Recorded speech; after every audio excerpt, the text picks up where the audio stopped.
लक्ष्मीनाथसमारम्भां नादयामनमध्यमाम् अस्मदाचार्यपर्यन्तां वन्दे गुरुपरम्परां यदिराजाय विद्महे श्रीभाष्यकाराय धीमहि तन्नो रामानुजार्य प्रचोदयात् ஆழ்வார்கள் திருவடிகளே சரணம் எம்பெருமானார் திருவடிகளே சரணம் ஜீயர் திருவடிகளே சரணம்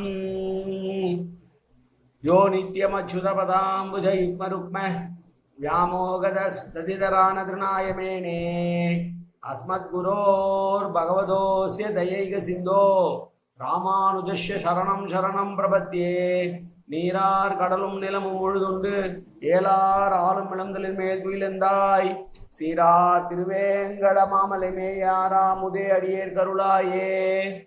எல்லாம் அல்ல ஏழ்மலையான் பெருங்கருணையால் 4000 திவ்ய பிரபந்த பாசுர பதிவேற்றங்களின் வரிசையில் இன்னைக்கு 2812வது நாள் பாசுர பதிவேற்றம்.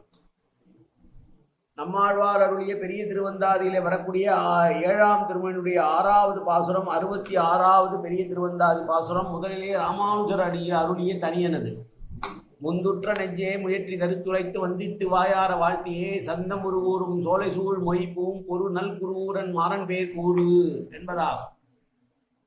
பாசுரத்தை சேமிக்கலாம். சூட்டாய நேமியான் தொன்னலக்கன் இன்னுயிரை மாட்டேது உயிரிழைத்த மாயவனை ஈட்ட வெறி கொண்டாய் தந்துழாய் வேதியனை நெஞ்சே அறிகண்டாய் சொன்னேனது. அடியே நேற்றே சொன்னது போல வர இருக்கிற 3 நாட்களுக்கு தன்னுடைய நெஞ்சத்தை பார்த்து பெருமாளே தான் எல்லாம் என்று சொல்லுகிற பாசுரம் என்று சொன்னேன். அதில் இது 2வது பாசுரம்.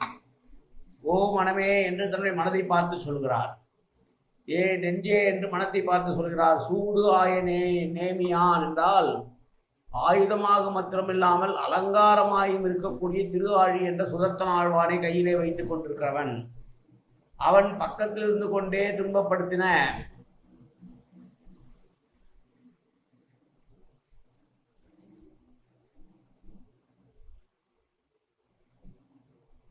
மாயவனை என்றால் ஆச்சாரியனும் திரண்ட பரிமளமக்க குளிர்ந்த திருத்துழாய் மாலை அணிந்தவனும் வெகுகாலமாக தீமை ஒன்றையே செய்து கொண்டிருந்த ராவணனுடைய இனிய உயிரை கொன்றவனுமான அந்த வேதியனை எம்பெருமானை ஒருவருக்கும் சொல்ல ஒண்ணாத அப்படி ஒரு விஷயத்தை உனக்கே சொன்னேன், நீ அவனை ஆசிரித்து இருப்பாயாக என்று சொல்கிறார். சூட்டாய நேமியான் நெஞ்சே என்று சாமானியமாக மற்றவருடைய நெஞ்சாக அல்லாமல் என்னுடைய நெஞ்சாக அமைந்தபடியாலும் நான் ஒரு வழி போனால் நீ ஒரு வழி போகாமல் எனக்கு நான் சொன்னபடி நீ கேட்பதாக இருப்பதனால் உனக்கு ஒரு விசேஷார்த்தம் சொல்கிறேன் கேள். உலகத்திலே உணர வேண்டும் பொருள்கள் பல உள்ளவென்று பல சொன்னாலும் கூட, பல நினைத்திருந்தாலும் கூட, நான் நினைத்திருப்பதாவது உணர வேண்டும் என்ற பொருள் ஒன்றே, அதாவது பகவத் விஷயம் மட்டும்தான். ஒன் தாமரையால் கேள்வன் ஒருவனையே நோக்கும் உணர்வு என்று பொய்கையாழ்வாரும் அருளி செய்திருக்கிறார்.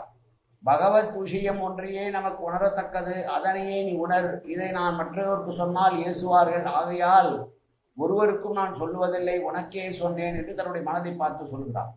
ஏனென்றால் மற்றவருடைய மனமெல்லாம் அவருடைய கட்டுப்பாட்டில் இல்லாதபடியாலும் அது அதனுடைய இஷ்டத்திற்கு செயல்படுவதாக இருப்பதனாலும், ஆனால் என்னுடைய மனமான நீயோ நான் சொல்லுவதையே நீ செய்து கொள்கிறாய், நான் சொன்னதையே ஏற்றுக்கொண்டிருக்கிறாய், எனவே உனக்கு மட்டும் இந்த விசேஷமானதை சொல்லுகிறேன் என்று சொல்கிறார். 3வது அதிகளிலே பகவத் விஷயத்தை வர்ணிக்கிறார். சூட்டாய நேமியான். சூடா என்பது வடசொல், சூடு என்று விகாரப்பட்டு அலங்காரம் என்று பொருள் கொள்ள வேண்டும். எம்பெருமானை கொண்டு அசுர ராட்சச சம்ஹாரம் செய்வதற்கு முதலிலே ஆழ்வானை தான் எல்லோரும் ஆயுதமாக கருதுவார்களே அல்லாமல் அதற்கு வேறு பிரயோஜனம் இல்லை என்று நினைப்பார்கள். ஆனால் வடிவார் சோதி வலத்துறையும் சுடராழியும் பல்லாண்டு என்று திருப்பல்லாண்டு பாடுபவர்கள் எம்பெருமானுடைய திவ்ய ஆயுதங்கள் எல்லாவற்றிலும் திருவபரான கோடிகளிலே சிந்திப்பார்களானால் அது தோன்ற இங்க சூடு ஆய நேமியான் என்கிறார். நேமி என்றால் திரு ஆழ்வான், சூடுவதற்கு அழகாக அலங்காரமாக உள்ளவும் அதே நேரத்தில் அசுரர்களை கொல்லக்கூடியதுமாக திரு சுதர்சன ஆழ்வானை கொண்டவன். தொல் அரக்கன் என்று சொல்லுகிற போது தொல் அரக்கன் உயிரை மாட்ட துயரைத்த மாயவன் என்றால் எம்பெருமான் அடியவர்களுக்கு அனாதிகாலமாகவே நன்மை செய்து வருவது போல ராவணன் பாகவதர்களுக்கு அனாதிகாலமாக தீமைகளை செய்து வந்தான். அதனால் அவன் தொல்லரக்கன் எனப்பட்டான்.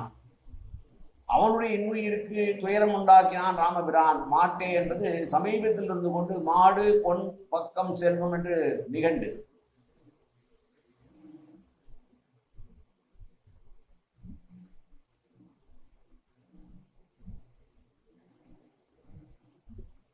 ஸ்மாக் ராகவ பானானாம் விவ்யதே ராட்சசேஸ்வர என்று ராவணன் ராமபுரானுடைய அம்புகளை நினைத்து நினைத்து உருவம் அழிந்தான் என்று ஸ்ரீ வால்மீகி பகவான் பேசுகிறார்.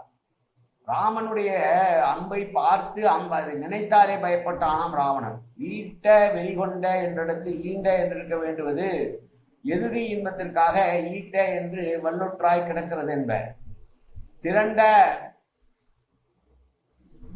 என்றபடி வெறி என்பது பரிமளம் வாசனைக்கும் விசேஷமாகும், துளசிக்கும் விசேஷமாக இருக்க வேதியன் என்ற சொல் வைதிக என்ற வட சொல்லினுடைய விகாரம். சொன்னேன் இது என்று இருக்க வேண்டிய சொன்னேன் அது என்றது அர்த்த கௌரவ தோற்றமாம் என்று சொல்கிறார் பிரிஜாதி பயங்கர மணங்காச்சாரியார். இப்படி தன்னுடைய கட்டுப்பாட்டில் இருக்கக்கூடிய மனதை பார்த்து சொல்கிறார். வல்லரக்கனாம் ராவணனை கொன்ற ராமனுடைய திருப்பாதத்தையே நினைத்திருப்போம், அவனை பற்றியே பேசிக் கொண்டிருப்போம். வேதியர்கள் எல்லோரும் எப்போதும் எவனை வேண்டிக் கொண்டிருக்கிறார்களோ அவனையே நினைத்துக் கொண்டிருப்போம் நெஞ்சாய என்று தன்னுடைய நெஞ்சத்தை பார்த்து விசேஷமாக சொன்ன வார்த்தைகளாக உள்ள பாசுரம் இந்த பாசுரம்.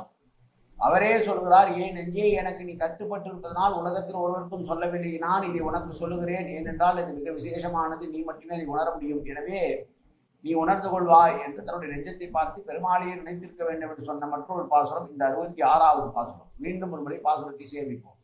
சூட்டாய நேமியான் தொல்லரக்கன் இன்உயிரை மாட்டேது உயிரிழைத்த மாயவனை ஈட்ட வெறிகொண்ட தந்துழாய் வேதியனை நெஞ்சே அறிகண்டாய் சொன்னேன் அது. உனக்கு மட்டும் நான் தனியாக சொல்லியிருக்கிறேன், நினைத்து பார்ப்பாய், நினைத்து பார்த்து கொண்டிரு, எப்போதும் அவனையே சிந்தித்துக் கொண்டிரு என்று தன்னுடைய மனதிற்கு கட்டளையிட்ட பாசுரம் இந்த பாசுரம். நாளை அடுத்த பாசுரம். காயன வாச்சா மனசேந்திரியர்வா அபியார்த்தனாவா பிரகதேசுவாது கரோமேந்தது சகலம் பரஸ்மை ஸ்ரீமன் நாராயணாயை சமர்ப்பயாமி. உடலாலும் உள்ளத்தாலும் வாக்காலும் சகல விதமான பாவங்களும் தோஷங்களும் நிறைந்ததாக உலகத்தை இயல்பிருந்த போதிலும் அடியேன் செய்கிற நல்வினையோ தீவினையோ அத்தனையும் உன்னுடைய கமலமலர் பாதங்களில் சமர்ப்பிக்கிறேன் கண்ணா. காத்துருள்வாய் கண்ணா, ஏற்றுக்கொள்வாய் கண்ணா. எப்போதும் திருநாமம் கண்ணா கண்ணா கண்ணா என்று என்னுடைய நாவில் விடுதற்கு அருள்வாய் கண்ணா. சர்வத்திர கோவிந்தநாம சங்கீர்த்தனம். கோவிந்தா கோவிந்தா கோவிந்தா கோவிந்தா கோவிந்தா கோவிந்தா கோவிந்தா கோவிந்தா கோவிந்தா.